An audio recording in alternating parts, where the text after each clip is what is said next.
Assalamualaikum warahmatullahi wabarakatuh. Jumpa lagi nih teman-teman di pembelajaran hari ini. Alhamdulillah Allah masih memberikan kita nikmat sehat walafiat, sehingga kita masih diberikan kesempatan untuk terus-menerus menimba ilmu kita, dan semoga apa yang dipelajari hari ini menjadi ilmu yang bermanfaat ya teman-teman. Nah, hari ini Ustadz akan menjelaskan tentang kelangkaan bahan bakar minyak teman-teman. Nah, pada weekly plan sebelumnya Ustadz sudah menuliskan tugas pada hari Rabu ini teman-teman, yaitu mengisi soal pertanyaan tentang mengapa bahan bakar minyak akan habis di halaman 41 di buku tematik 4B ya teman-teman. Nah, sebelum kalian menjawab itu, Ustadz akan menerangkan terlebih dahulu mengapa bahan bakar minyak bisa habis. Nah, teman-teman, bahan bakar minyak itu berasal dari makhluk hidup teman-teman. Makhluk hidup yang ada di darat maupun di laut yang hidup jutaan tahun lalu. Kemudian mereka mati dan tertimbun endapan pasir, lumpur, dan zat lainnya. Kemudian ketika hewan-hewan ini mati dan tertimbun, ya mereka ini tertekan oleh tekanan alami bumi dan juga terpanaskan oleh suhu bumi, sehingga semakin tertimbun dan bakteri yang ada di dalam tanah, ya bakteri pengurai, mengubah mereka ini menjadi fosil, ya mengubah mereka menjadi fosil. Kemudian fosil tersebut dirubah lagi oleh bakteri pengurai tadi menjadi senyawa hidrokarbon teman-teman. Nah, jadilah gas, jadilah minyak seperti yang bisa kita lihat sekarang ini teman-teman. Nah, itulah asal usul minyak bumi yang kita gunakan sehari-hari untuk bahan bakar kendaraan, yang kita gunakan sehari-hari untuk memasak dan yang lain sebagainya. Nah, kemudian bahan bakar minyak tadi diolah oleh manusia, ya kan, diolah kemudian dikelola, ya. Cara mengelolanya gimana? Mereka, ya, manusia dengan teknologi modern saat ini, dengan kepintarannya, mereka mengebor bagian bumi dengan menggunakan alat khusus, ya, dan tentunya dengan orang-orang yang khusus juga ya teman-teman. Tidak sembarang orang ya boleh melakukan pengeboran ke dalam dasar bumi, karena hal itu juga beresiko merusak alam. Jadi harus menggunakan tenaga ahli, ya, tenaga khusus, ya, seperti di gambar ini, ya. Itu adalah ilustrasinya kira-kira teman-teman. Di dasar laut dibor, ya, diambil minyak bumi, kemudian dikirim, ya, ke tempat-tempat, ke SPBU, sehingga kita bisa menggunakannya untuk bahan bakar kendaraan sekarang. Nah, kita bisa pakai motor, mobil, ya, ke sana kemari. Itu berkat apa? Berkat bahan bakar minyak ini teman-teman. Nah, kenapa tadi pembahasannya adalah mengapa minyak bumi dapat habis? Nah, ketika dipakai oleh manusia, teman-teman, ya, minyak bumi yang ada di dalam bumi ini, ya, terus-menerus digunakan kan oleh manusia, ya, dibor terus-menerus oleh manusia, sehingga apa? Sehingga akan habis, teman-teman, dan butuh jutaan tahun lagi untuk mengembalikannya ke keadaan semula atau menciptakan minyak bumi alami lagi. Itu butuh jutaan tahun lamanya teman-teman. Jadi makanya kemarin kita sudah belajar tentang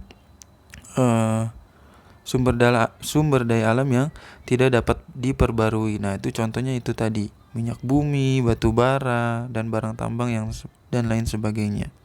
Nah, itu dibutuhkan jutaan tahun untuk sumber daya alam ini terbentuk, ya. Nah, makanya kita di sini harus banyak menghemat energi, teman-teman. Tidak boleh dan kita harus bijak menggunakan energi, tidak boleh boros, ya.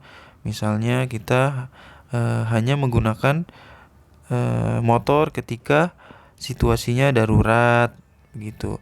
Tidak membuang-buang energi. Itu salah satu contoh sikap yang menghemat energi. Nah, bahkan nih teman-teman, diperkirakan 11-12 tahun ke depan itu minyak bumi di Indonesia akan habis, ya. Makanya kita, pemerintah sekarang ini sedang gencar melakukan memanfaatkan energi alternatif. Nah, energi alternatif itu bisa didapat dari kotoran hewan, sampah tumbuhan, ya, menjadi biogas atau biomasa, ya, seperti kita setelah pelajari sebelumnya. Nah, untuk itu teman-teman, supaya bahan bakar minyak bisa kita hemat, nah, ada beberapa solusi yang bisa kita lakukan dalam kehidupan sehari-hari. Apa aja ya solusinya? Oke, kita simak. Nah, yang pertama, ya, disarankan untuk kita memakai sepeda teman-teman ketika beraktivitas harian. Ya, jika jarak tujuan kita tidak terlalu jauh dari tempat tinggal, ya alangkah lebih baiknya kita menggunakan sepeda, karena tentu saja sepeda akan menghemat energi minyak bumi, karena kita tidak menggunakan bensin, kita tidak menggunakan kendaraan. Cukup dengan gayuhan sepeda kita bisa sampai ke tempat tujuan. Nah, dengan bersepeda tadi selain membuat energi atau minyak bumi tadi menjadi hemat, nah itu juga bisa membuat badan kita menjadi sehat.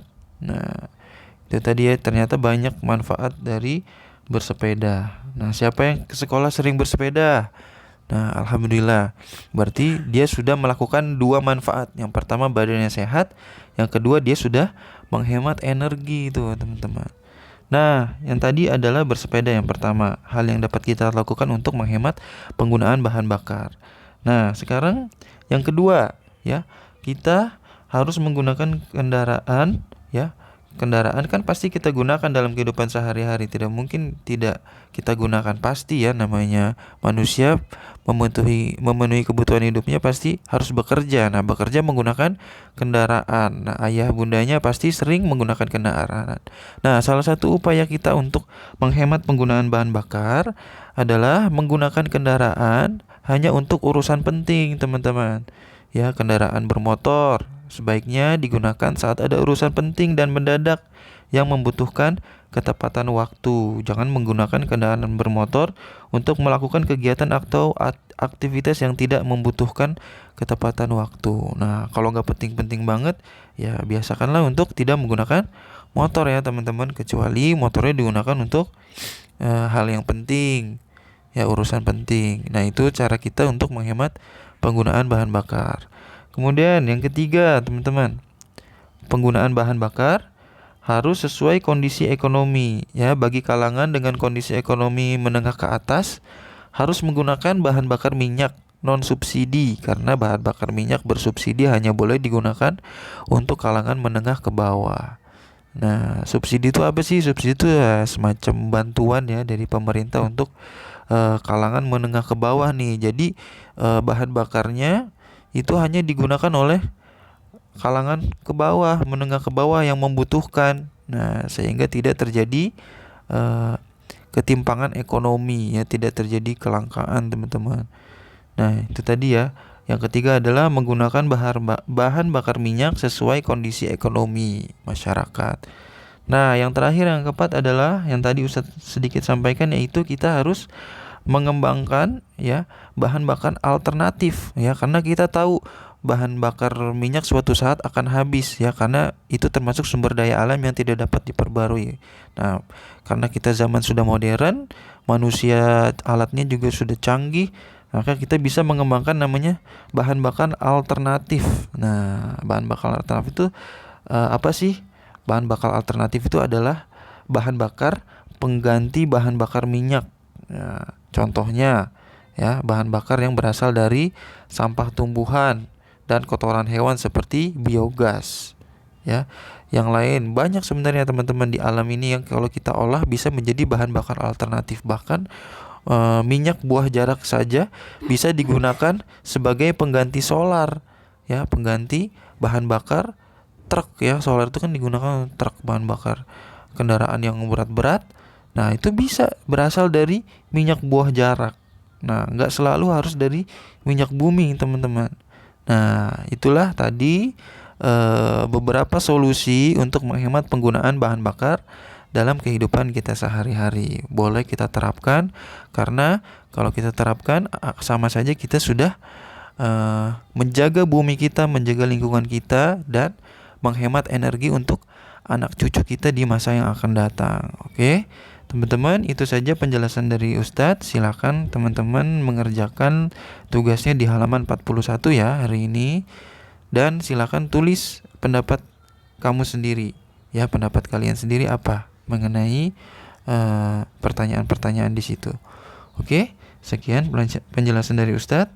Terima kasih telah menyimak dengan baik. Wassalamualaikum warahmatullahi wabarakatuh.